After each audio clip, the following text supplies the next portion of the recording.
Salut à tous, aujourd'hui je vais vous déballer et vous présenter mon nouvel écran d'ordinateur. Donc le Titan Army P27GR, un écran de 27 pouces qu'on va découvrir ensemble dans cette vidéo. Alors ça c'est un écran qui vient de chez Geekbuying, donc je vous mettrai bien sûr le lien en description comme d'habitude, avec un petit code promo pour le toucher moins cher possible. On est sur un écran qui coûte moins de 200 €, donc on n'est pas sur le moins cher, mais on est sur, on va dire, un milieu de gamme. On commence le unboxing. Ok. Ok. Oula, oula, oula, oula, oula, oula, tout qui tombe. Ok, pas mal de petites pièces. C'est pas souvent que je fais des unboxings d'écran. Le pied, je suppose. On a quand même un écran assez grand. Hein. Je pense pas qu'il serait si grand. Allez, hop. Ok, et là on sort la bête, on a un bel écran qui est grand, ça va être kiffant pour travailler, ça va être excellent. Ok, donc on a l'écran, le Titan Army, on va finir l'unboxing et je vais vous présenter les caractéristiques techniques de la bête. On a le socle, on va le poser ici, ensuite on a le pied, alors, je crois qu'il s'emboîte directement comme ça. Ah ouais, il s'emboîte en 2-2, regardez, hop là. Il se clipse et il se déclipse. Ok, là c'est bien clipsé, donc ça c'est bien. Hop. Ah ouais, en fait ça se branche en 2-2. Hein. Là il y a 3 pièces, tout est clipsable en fait. Regardez, hop. Là il y a un petit rail et on vient mettre. Est-ce que c'est bien ce que j'ai compris? Donc l'écran, il est constitué de 3 pièces, donc il est ultra minimaliste, j'aime beaucoup. Le socle, le pied, l'écran. Ça s'emboîte comme des Lego, hein. Ça prend 2 secondes. Il n'y a pas besoin de visser quoi que ce soit. Donc on est sur un écran de 27 pouces, donc les 27 pouces ça se mesure entre les deux coins, ça se mesure comme ça pour ceux qui ne savent pas. Et je vais vous donner les caractéristiques dans quelques instants. Pour finir, on a le câble pour alimenter l'écran, on a le fameux câble HDMI pour faire passer l'information, plus le petit mode d'emploi, et là on a les informations si besoin, ça peut toujours être intéressant, donc si vous avez un problème ou une question technique, vous pouvez les contacter directement. Ok, le mode d'emploi, on peut incliner, tout ça c'est très cool. Donc on vient brancher le câble d'alimentation juste derrière là, il y a un câble. Ensuite on vient prendre le câble HDMI qui est fourni. Ça c'est pratique, ça évite d'en acheter un à 10 balles sur Amazon. Ça vaut pas grand chose, mais quand tu l'achètes à l'unité, ça vaut assez cher, ça vaut 10 balles, 20 balles. Donc c'est un peu fatigant quoi d'acheter ça, donc ça c'est cool, c'est fourni. Bon, il a une longueur de, allez, 1,20 m à la louche, 1,20 m. Donc longueur classique. C'est pas un câble long, c'est pas un câble très court, mais je suis dans la merde là. C'est pas du HDMI. Est-ce que c'est du HDMI sur ça? Alors, petite surprise, on est sur un câble, non pas un câble HDMI, mais on est sur un câble que je ne connais pas. Regardez un peu à quoi ça ressemble. Donc, malheureusement, j'ai pas ce qu'il faut pour brancher ça. Donc, je vais récupérer mon ancien câble HDMI pour faire un test et allumer l'écran et voir ce que ça donne en termes d'affichage. Enfin, peut-être que ça, c'est un câble que vous avez sur vos PC. Moi, je suis sur Mac et sur mon adaptateur, cet embout-là. Que d'ailleurs, je n'ai jamais vu. Donc, dites-moi dans les commentaires si vous connaissez cet embout et à quoi il sert. Je suis curieux de savoir. Je pense que ça doit être un équivalent HDMI. Ok, de retour avec un câble HDMI. Donc, pour ceux qui ne savent pas, un câble HDMI, c'est ça. Voilà à quoi ça ressemble, un câble HDMI. Regardez un peu la différence. Ça, c'est la taille de mon Mac. La fenêtre, c'est ça la taille de mon Mac. Et là, c'est la taille sur l'écran. Il est vraiment énorme. Ok, donc là, je fais des petits tests de fluidité. Franchement, il est très très fluide et je vais vous partager tout de suite les caractéristiques techniques. Du coup, on est sur un modèle de chez Titan Army. Donc c'est un écran pour le gaming. Moi, je vais m'en servir pour travailler, plus dans une optique de productivité, mais c'est dans ça comme un écran de gaming.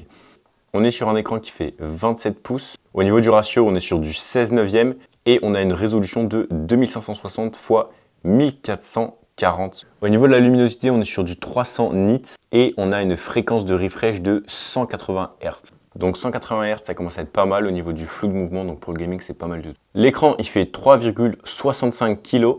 Donc vous pouvez l'incliner comme ça, comme ça. L'inclinaison, je la trouve plutôt pas énorme, mais ça va, c'est correct. Est-ce qu'on peut l'incliner comme ça ou pas? Attends, j'ai pas envie de le briser en deux. Il est tout neuf le truc, j'ai pas envie de l'éclater. Donc là, je suis sur ma chaîne YouTube, donc Raftor, la chaîne principale. Pensez à vous abonner à Raftor, Raftortech, Raftorlife. Vous avez tous les liens sur la chaîne YouTube. Là, vous allez sur Raftor et là, vous avez tous les liens ici. Donc, n'hésitez pas à vous abonner. Donc j'essaie de voir un peu la fluidité là en direct, voir si c'est correct. Allez, on va regarder des shorts un petit peu, on va regarder les plus visionnés. J'essaie de voir un peu la fluidité là, pas mal du tout. Ok, très fluide en tout cas je trouve. Ça ressemble au Mac, hein, tout simplement, on est sur un écran qui... La résolution au maximum pour voir un petit peu la qualité de l'écran. Ah ouais, on est quand même sur un très bel... Ouais, c'est vraiment stylé. Bon, on n'est pas non plus sur un écran 4K, là on est sur un écran 2K. Mais franchement, je trouve qu'on dirait un écran 4K. Hein. Là, quand je vois la qualité de la vidéo, c'est magnifique. Alors vous allez... Ouais, non, à l'image, c'est mal retranscrit forcément. Là, je vois mon écran de caméra, ouais, on est très loin de la qualité que moi je vois avec mes yeux.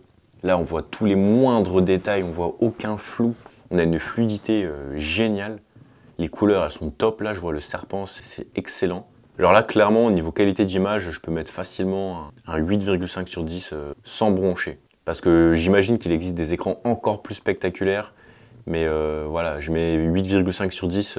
Voilà, parce que je ne vais pas dire 10 sur 10. Forcément, c'est un écran qui est plutôt milieu de gamme. On n'est pas sur un écran ultra haut de gamme de chez LG. Mais là, la qualité, c'est tellement impressionnant.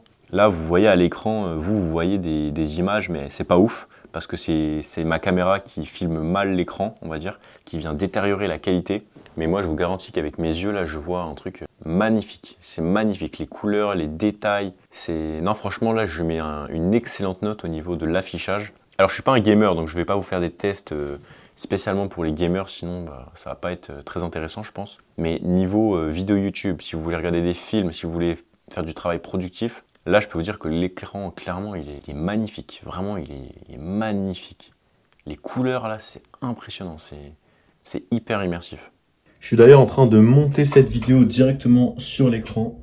Et je peux vous dire qu'il est ultra agréable. Là, je suis en train de faire du montage et du montage sur plein de vidéos. Il est grand et qualitatif. On a des belles images. Donc franchement, j'en suis hyper satisfait. Et là, je l'utilise depuis plusieurs jours. Je commence à enchaîner les montages dessus. Vraiment, c'est un régal. On a de la place, on a vraiment du confort, un bel éclairage. Regardez, on a l'écran dans l'écran, des belles couleurs. Vraiment, c'est ultra agréable. Donc, je valide vraiment cet écran en conditions réelles, en faisant du montage et en faisant plein d'autres tâches comme regarder des films, regarder des vidéos YouTube, travailler, faire du montage. Il est hyper polyvalent pour pas trop cher. Donc, je valide ce que j'ai dit dans la vidéo. Ouais, donc là, je suis très content. Franchement, je suis très content. Je me suis dit 200 €, on va être sur un milieu de gamme, donc une qualité moyenne. Parce que moi, avant, j'avais un écran 1080p. Et donc là, je le change pour un écran 2K. Je me suis dit la différence va être mineure, mais en fait, non, elle est vraiment énorme la différence. Je pensais pas que ça serait une telle différence. En plus, l'écran, il est lumineux. Je sais pas s'il y a la luminosité au maximum. Je vais essayer de régler la luminosité. On va essayer ça ensemble. Non, c'est pas ça. Ça, c'est pour changer de port. Alors, ce qui est intéressant aussi, c'est que vous avez 2 ports HDMI et 2 ports DP. Donc DP1, DP2, HDMI 1, HDMI 2. On va regarder s'il y a le français. Ouais, il y a le français, donc hop là. Ok, on a trouvé comment régler l'écran en français. Donc ça, c'est cool. Il y a l'anglais, il y a le français. Ensuite, on va essayer de régler la luminosité. Donc, paramètres système, paramètres d'image. Là, on est sur une luminosité validée. Luminosité. Là, on est sur une luminosité à 75. Ok. Donc, ils disent que ça consomme plus d'énergie. Oui, on s'en doute. Allez, on va monter à 100%. Ok, là, on a une assez forte luminosité. C'est très bien. Donc, on peut faire retour en arrière. Ensuite, on peut régler le contraste. On peut régler le DCR. Je ne sais pas ce que c'est. On peut régler la lumière bleue, ça c'est très bien, même si j'ai déjà un logiciel qui le fait sur mon ordi.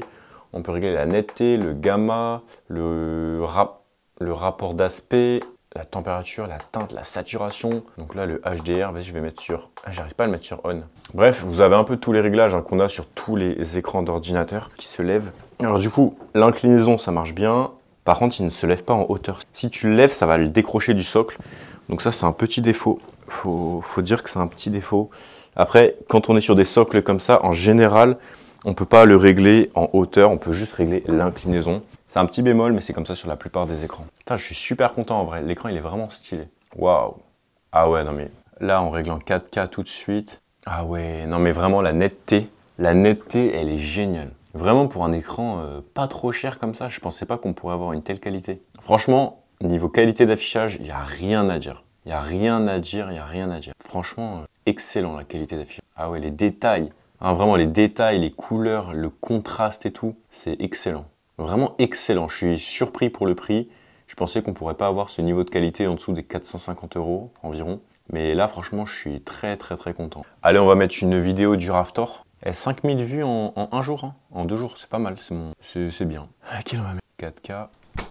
Putain, elle est vraiment stylée, la qualité. À chaque fois, je regarde mon écran de caméra, je me dis, ouais, c'est pas mal et tout. Et après, je regarde en vrai, je me dis, waouh, on est dans l'image. Et franchement, ça rend super bien. Je pense pas qu'il y aurait une telle différence entre mon ancien écran qui coûtait 100 € et celui-là qui coûte 200 €. Il y a un réel gap entre les deux et franchement, c'est pas du détail genre compliqué à voir, hyper subtil, c'est vraiment le jour et la nuit. J'ai l'impression que c'est un écran 4K, j'ai l'impression que je suis dans la vidéo, c'est trop stylé. En plus, il est assez grand, les 27 pouces, ça fait bien le boulot. Bon, juste avant de passer aux avantages et aux inconvénients de cet écran, sachez que je vous mettrai le lien en description et que je vous trouverai un petit code promo pour le toucher le moins cher possible. Donc là, vous allez pouvoir le toucher en dessous la barre des 200 €. Alors moi, je touche une commission si vous passez par mes liens, mais clairement, je ne suis pas là pour gratter 4,50 € parce que bon, je touche un petit pourcentage hein, sur un truc à 150-200 €. Ça fait 8 balles quoi. Je ne suis pas là pour toucher 4 € par vente à vendre de la merde et à dire n'importe quoi. Moi, ce que je pense très concrètement de cet écran, c'est que c'est un très bon rapport qualité-prix car j'avais avant un écran à 100 balles et là, je peux vous dire qu'on est vraiment monté en gamme. Pour voilà, 50-70 € de plus, ça vaut vraiment la peine, je pense, de prendre un écran comme ça. Je ne m'en rendais pas compte avant parce que j'avais un écran HD et voilà, c'était convenable, ça faisait le taf. Mais là, quand je passe là-dessus, l'écran il est un peu plus grand, les couleurs sont bien plus jolies et la qualité, elle a vraiment step up d'un coup. Là, on est passé du 1080p au 2K. On n'est pas encore sur de la 4K, mais vraiment, quand je regarde, je me dis pas, ah, c'est de la 1080p, c'est moche. Je me dis, ah, bah, c'est de la 4K, c'est joli, c'est hyper détaillé, c'est précis, etc. Donc vraiment, je suis hyper content de cet écran. Je vais travailler tous les jours dessus, ça va être un régal. Je vous ferai des stories sur Instagram. Pensez à m'ajouter juste ici. Pour moi, c'est excellent. Après, il a quand même des inconvénients et on va pas les passer sous silence. Donc je vais vous citer les principaux inconvénients que j'ai relevés. Premier inconvénient, je trouve que le socle, il est un peu moche. Avant, j'avais un écran Xiaomi, il était un peu design avec des barres, vous voyez, genre une sorte de trépied, mais très stylistique. Là, on a une sorte de pavé. Je trouve que ça fait un peu écran d'ordinateur, genre dans les entreprises à l'ancienne, quoi. T'as le truc plat et après t'as l'écran qui sort. Donc c'est un petit bémol, je trouve pas très esthétique le socle. Je trouve il est basique, mais au moins il est stable. Ça, il n'y a pas de souci, il sera stable. Donc bon, voilà, vous avez de la stabilité, mais esthétiquement, je trouve que ça fait un peu ancien. Après, si vous voulez améliorer votre setup gaming ou productivité, le premier truc à faire, c'est vous acheter un pied d'ordinateur que vous fixez au bureau et comme ça, vous avez un écran volant. C'est trop stylé. Donc c'est comme si vous avez un écran comme ça en fait. Vous n'avez pas le pied et en fait, votre écran il sera accroché par derrière et ça, c'est extrêmement stylé. Donc si vous voulez vraiment de l'esthétisme, achetez-vous un pied pour écran. Ça coûte quoi? Ça coûte 30 €, allez 40 € sur Amazon. Je vous mettrai un petit lien en description éventuellement si vous êtes intéressé parce que j'en avais un avant dont je me suis débarrassé quand j'ai enlevé mon précédent écran. Et là, du coup, je pense qu'il va falloir que j'en rachète un. Après, au niveau des inconvénients, bon, c'est léger, mais je trouve que là, la barre ici, elle est un petit peu haute. Genre, ça vient un peu bouffer de l'écran. J'aurais trouvé ça un peu plus esthétique de ne rien avoir du tout. Ça aurait été plus stylé, un peu plus fin esthétiquement. Mais ça, c'est un détail. Franchement, ça ne me dérange pas. Bon, là, il y a marqué Titan Army, donc la marque de l'écran. On peut en parler, mais niveau largeur, il est un petit peu épais quand même. Hein. C'est pas un écran très fin. Donc ça, on peut aussi en parler. C'est pas l'écran le plus fin, le plus esthétique de profil. Après, un écran, pour moi, c'est fait pour être vu comme ça. Donc j'ai envie de dire, c'est ça le plus important. Et quand on le regarde de face, je vois juste ça que je trouve un peu large. Mais en vrai, sur ce genre d'écran à ce prix-là, vous avez toujours une barre comme ça, ou quasiment tout le temps, avec le nom de la marque, ce genre de choses. Et ensuite, pour finir, au niveau des inconvénients, bon, il y en a qui vont dire que c'est un avantage pour les gamers. Il y en a qui vont dire que c'est un inconvénient, ça je vous laisse en juger. Mais les réglages, ils sont pas très faciles à prendre en main. Bon après là, je viens de le recevoir, je viens de le déballer, je viens de le tester. Donc forcément, je suis pas un expert de tous les réglages. Voilà, je le trouve un peu moins facile à prendre en main niveau réglage que mon ancien écran.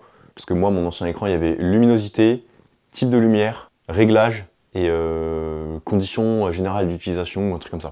C'était minimaliste au maximum.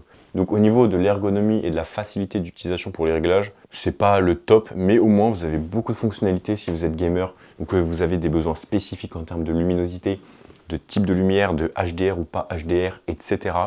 Vous avez plein de réglages et plein de possibilités. Mais bon, regardez, là je l'ai mis en réglage de base, c'est super, vous touchez à rien, c'est super. Donc j'ai envie de dire c'est un défaut, mais sans en être un quoi. Ensuite, un autre défaut, j'ai oublié de vous en parler, alors c'est la consommation énergétique. On est sur 26 kWh de consommation pour 1000 heures. Voilà, donc c'est le chiffre. Donc en dessous, ils nous disent qu'en mode HDR, on monte à 35 kWh pour 1000 heures d'utilisation. Donc voilà, ça c'est un dernier défaut quand même qu'il faut souligner. La consommation elle est relativement importante, mais bon, c'est un écran qui est assez grand, donc forcément il consomme quoi, c'est normal. C'est pas non plus comme si tu avais un radiateur allumé en permanence, hein, mais ça consomme un petit peu.